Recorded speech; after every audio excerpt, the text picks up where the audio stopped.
Le week-end dernier, on vous expliquait que la semaine à venir était cruciale sur le dossier ukrainien et puis plus largement d'ailleurs sur la sécurité européenne. Et de fait, cette semaine a peut-être permis de fixer les choses, mais pas forcément dans le bon sens pour ce qui nous concerne. Explication, Donald Trump publie un document sur sa vision du monde et en l'occurrence de l'Europe, et c'est peu dire qu'il nous considère sur la voie d'un dangereux déclin. On va vous expliquer ça dans un instant. Dans le même temps, Emmanuel Macron est en Chine pour tenter une pression sympathique sur le président chinois pour calmer les ardeurs russes. Sans surprise, peu d'impact dans cette visite. Dans le même temps également, Vladimir Poutine est en Inde, reçu de façon assez impériale comme un pas énorme vers une Inde qui a choisi son camp. Et puis le chancelier allemand et Ursula von der Leyen sont à Bruxelles pour tenter de débloquer les avoirs russes pour aider l'Ukraine. Tout ça en même temps donc. Magali, on va commencer avec vous sur ce fameux document dont je parlais il y a un instant. C'est le président des États-Unis qui le signe et il ne prédit rien de moins que l'effacement civilisationnel de la vieille Europe. Est-ce que vous avez des exemples ? Il en donne des exemples dans cette revue stratégique américaine qu'il faut lire pour comprendre vraiment la vision de Donald Trump.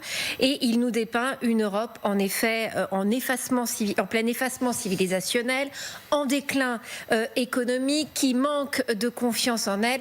L'Europe sera méconnaissable dans 20 ans si les tendances actuelles se poursuivent. Alors il liste quantité de problèmes européens, la perte d'identité, la chute de la natalité, la censure de la liberté d'expression, l'asphyxie réglementaire et bien sûr, l'immigration incontrôlée. Et il le dit à ce moment-là, l'ère des migrations de masse doit prendre fin. Sinon, il est plus que plausible que d'ici quelques décennies ou plus tard, certains membres de l'OTAN deviennent majoritairement non-européens, c'est-à-dire l'idée d'un grand remplacement, d'une submersion migratoire qu'on trouve vraiment dans ce texte. Alors, au-delà de cette charge, il y a manifestement, en tout cas, une volonté d'ingérence dans nos démocraties, une volonté de vouloir refasonner l'Europe. Et c'est là que ça devient très intéressant, parce qu'on comprend que si l'Europe veut s'en sortir, aux yeux de Donald Trump, eh bien, elle doit appliquer les méthodes de Donald Trump. Eh oui. Et alors, il le dit ouvertement, les États-Unis encouragent leurs alliés politiques en Europe à promouvoir un renouveau spirituel. Et alors, regardez ce passage-là. L'influence croissante des partis politiques européens est de fait source d'optimisme. Parti politique patriotique européen, il manque un mot. Et cette idée qu'en effet on peut peser dans les élections, dans les élections en Europe, c'est vraiment en fait une Europe trumpiste, une Europe MAGA que veut Donald Trump, et il veut pousser en fait les partis européens qui soutiennent cette ligne-là. Alors après, il y a un autre point plus général. On sent bien que c'est l'Amérique d'abord et que ça annonce aussi un désengagement des États-Unis dans les affaires du monde, avec un réajustement aussi de la présence américaine. L'époque où les États-Unis soutenaient à eux seuls l'ordre mondial, comme Atlas, est révolue. Je noterai aussi ce qu'il dit sur la Russie. Parce que sur la Russie, on n'est pas dans l'idée d'une menace existentielle comme dans d'autres pays européens. C'est ce que note Donald Trump. Au contraire, il dit qu'il faut rétablir en fait une stabilité stratégique avec la Russie. Et l'administration Trump, d'ailleurs, il ajoute, se trouve en désaccord avec les responsables européens qui ont des attentes irréalistes concernant cette guerre.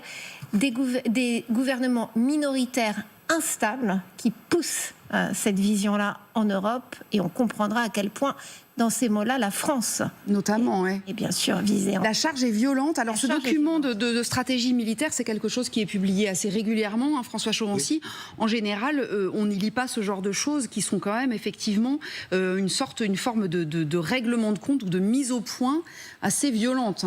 Je n'irai pas jusqu'à là. Je dirais simplement que chaque président de la République, président des États-Unis, quand il arrive aux affaires, enfin les autres font pareil maintenant, font une revue stratégique en quelque sorte. Et voilà, c'est la position américaine sur comment les États-Unis voient le reste du monde et sa politique étrangère.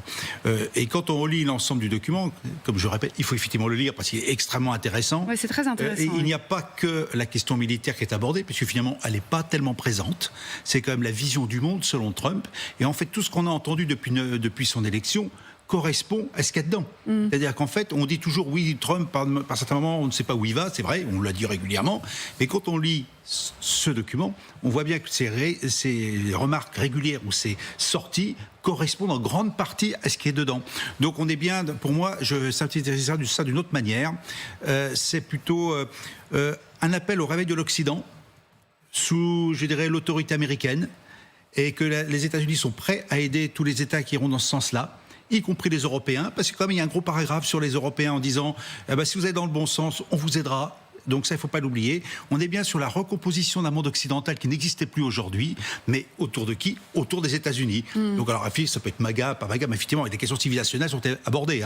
Elles sont centrales. Elles sont centrales. Ouais. On n'est donc pas uniquement sur une question militaire, on est sur une vision du monde selon les Trumpistes et MAGA.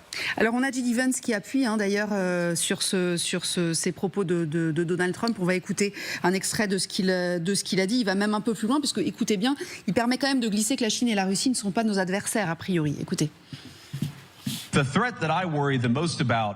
La menace qui me semble la plus inquiétante pour l'Europe n'est ni la Russie, ni la Chine, ni aucun autre acteur extérieur. La menace qui m'inquiète le plus vient de l'intérieur.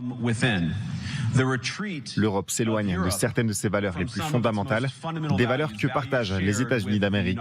Au Royaume-Uni, comme dans toute l'Europe, j'en ai peur, la liberté d'expression est en déclin.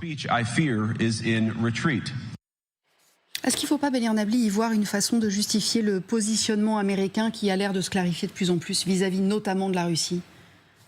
Oui, c'est un élément très intéressant et assez remarquable. D'un côté, ce document n'est pas surprenant parce qu'il fait directement écho à cette conférence de Munich, qui en elle-même était historique, à l'époque, puisque finalement le document était exprimé dans son esprit même. Oui, c'est ce que disait par la voix du vice-président. Quand il a dit ça, et en même temps, le regard décliniste qui est porté sur l'Europe fait écho au discours décliniste porté sur l'Europe dans la bouche de Vladimir Poutine. Cette vision de l'Europe déclinante, voire décadente, c'est exactement le regard de Moscou sur l'Europe. Donc le rapprochement stratégique entre la Russie et les États-Unis s'explique aussi par ce type de vision qui a pour finalement principale victime, si j'ose dire, l'Europe. Tout ça pour dire aussi que c'est un regard idéologique.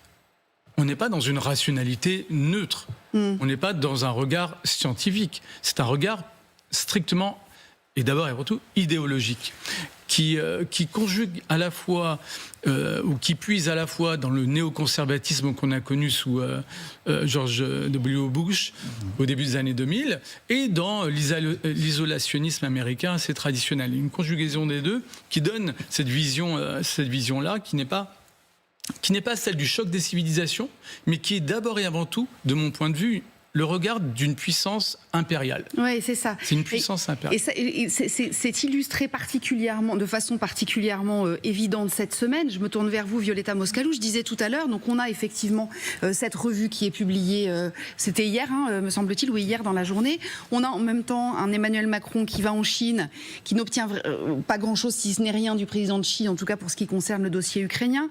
On a un Vladimir Poutine qui va en Inde et qui fait ami-ami avec M. Modi, qui a toujours essayé de rester un petit peu, non pas sur la réserve, non pas sur la neutralité, mais en tout cas de prendre un petit peu ses distances et de faire un peu attention à son positionnement.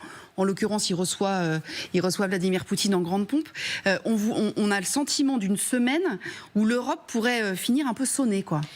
Effectivement, on est en pleine confrontation frontale entre des logiques que j'appellerais prédatrices en fait, et qui se ressemblent, s'assemblent. Quand vous dites très bien que Trump et Poutine, ils ont à peu près les mêmes discours. Effectivement, il n'y a pas de quoi être surpris, sauf que autour de Trump, il y a encore des institutions, il y a quelque chose qui fait que malgré toute sa posture qui serait un peu kleptocratique, qui ferait un État qui ne servirait que les intérêts de business et des deals et qui a rien à faire des autres paramètres, des valeurs et autres, en fait, à des principes qui ont été les nôtres, en fait, ceux de l'Occident. Lui, il peut pas faire n'importe quoi. S'il se retrouvait à un moment donné dans un système où toutes les institutions étaient à la botte, en fait, comme en Russie, au Kremlin, il ferait pas très différent de Poutine, en fait. Il a déjà eu des déclarations pour dire Canada, Groenland, en fait, tout ça. Donc, on voit ici, effectivement, incarnation des logiques extrêmement prédatrices en fait, qui sont dans des deux côtés de l'océan, et donc l'Europe qui effectivement est menacée en fait, donc, et par rapport en plus à la Chine, Moyen-Orient, l'Inde, qui sont pas des espaces très démocratiques. Mais par contre, je pense que pour nous, c'est l'heure d'un sursaut quand même de courage, parce que il faut quand même pas oublier que l'Union européenne, c'est 20% de l'économie mondiale, qu'on arrête maintenant à pleurer, à s'accrocher, à regarder à Moscou, à Washington ou à Pékin, et qu'on commence à impulser. En fait, c'est la question qu'on se pose. On se demande si Donald Trump, notamment, est là pour nous appuyer sur la tête ou pour secouer le cocotier, au contraire. Il y a un peu de ça, quand même. C'est les deux, en fait. Ce qu'il fait, c'est là pour secouer vraiment les leaders au niveau européen, et qu'on soit face, en fait, à cette menace, effectivement, civilisationnelle. Parce que ce sont des logiques prédatrices et kleptocratiques de part et d'autre, en fait. Et on est le seul sursaut un peu d'espoir pour une jeunesse au niveau mondial, en fait. Moi, j'ai travaillé pendant des années en Afrique, j'ai travaillé en Haïti, dans les Balkans, l'Ukraine aussi, mais qui se disent, ces jeunes, cette nouvelle génération, qui se disent, mais ce monde, il devient fou, où va-t-on? Et c'est à Paris, à Bruxelles, en fait, c'est en Europe qu'on doit trouver quand même des éléments de réponse pour dire que non, on ne vivra pas dans un monde régi par la loi de la jungle, et qu'on va tout faire pour préserver encore un monde où le droit international vaut quelque chose. Oui, rapidement. Alors, il y a deux problèmes du point de vue européen. C'est que, au jour d'aujourd'hui, l'Europe n'incarne pas pour autant une véritable alternative, notamment du point de vue justement du reste du monde, parce qu'il y a aussi une forme de pragmatisme et de cynisme européen. Et l'Europe n'est pas à la hauteur des valeurs qu'elle promeut, notamment dans ses traités fondateurs, notamment dans le respect du droit international. Et deuxième élément, et c'est tout à fait remarquable, en dépit de l'acte de rupture qu'exprime assez clairement et nettement le président américain, on a en face, côté européen, notamment par la voix de ce qu'on pourrait appeler la ministre des Affaires étrangères européenne, Madame Kallas, une forme de déni. Elle a encore dit non, les États-Unis, malgré tout, demeurent. On écoute si vous voulez. On a l'extrait. On va écouter justement Kaja Kallas, c'était ce matin. Et vous savez, les États-Unis restent notre plus grand allié, et j'ai également lu que nous restons leur plus grand allié, et qu'il est également dans l'intérêt des États-Unis que l'Europe perdure, et que nous restons vraiment leurs alliés, et que nous travaillons ensemble pour ces causes. Nous n'avons pas toujours été d'accord sur différents sujets, mais je pense que le principe général reste le même. Nous sommes les plus grands alliés, et nous devons rester unis. C'est vrai que ça pose la question, est-ce que c'est malin ou est-ce que c'est un aveu de féodalité quand même, de la part de Kaja Kallas? Oui, puis moi je trouve que c'est un sentiment de malaise. Vous avez un partenaire historique qui vous dit qu'il faut tourner la page. On pourrait faire une analogie par rapport à une relation amoureuse. Et de l'autre, vous avez l'autre partenaire qui vous dit « Mais non, on continue comme ça, même si nous ne sommes pas d'accord sur tous les points. » Non, il faut acter une volonté américaine de tourner la page sur le plan historique par rapport à la nature de la relation entre les États-Unis et l'Europe. L'Europe ne veut plus, les États-Unis ne veulent plus assumer la responsabilité de notre sécurité, et on n'en tire pas toutes les conséquences, en dépit de grands mots comme l'autonomie stratégique européenne. Et on préfère rappeler que, voilà, on reste malgré tout liés. Mais par quoi ? Puisqu'il n'y a plus de volonté.